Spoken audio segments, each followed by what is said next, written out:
Six class. I hope you are all doing well. बेटा हमने short question की revision start की हुई थी। फोर्थ क्वेश्चन है chloroplast are only found in plant cells why. उन्होंने कहा है कि क्लोरोप्लास्ट जो होते हैं ओनली प्लांट सेल में प्रेजेंट होते हैं, इसकी रीज़न बतानी है।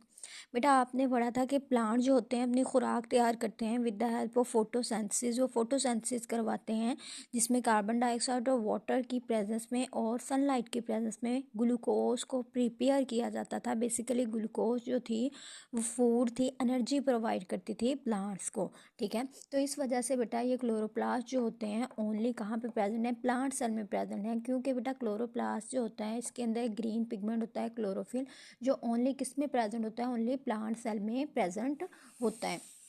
इसका आंसर मैंने आपको करवाया था, chloroplast are only found in plant cell. Why? Chloroplast are only found in plant cell because they contain chlorophyll which helps plant make food by photosynthesis using sunlight. Animal do not make their own food so they do not have chloroplast. ठीक है, ये हो गया fourth question. बेटा fifth question है what is meant by term selectively permeable. Selectively permeable से क्या मुराद है? सेलेक्टिवली परमिएबल जो टर्म है उसे क्या कहते हैं, इसको आपने एक्सप्लेन करना है। बेटा इसका आंसर है a selectively permeable membrane is a membrane that allows some substances to pass through it but blocks other.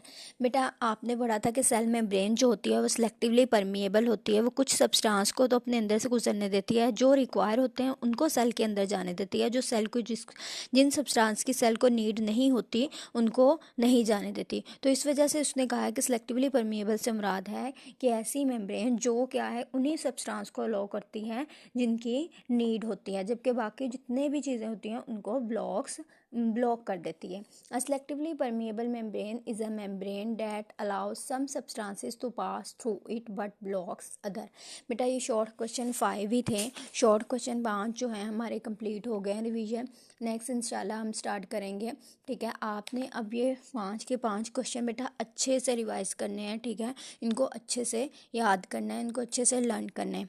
I hope आपको समझ आ गई होगी और आपने अपना होमवर्क भी कंप्लीट कर लिया होगा। बेटा ये रिवीजन है तो आपने इसको अच्छे से करना है। अगर फिर भी कोई कन्फ्यूजन हुई होमवर्क में तो आपने पूछ लेना है। क्लास वर्क में बेसिकली आपको कोई भी कन्फ्यूजन है तो आपने पूछ लेना है। Thank you.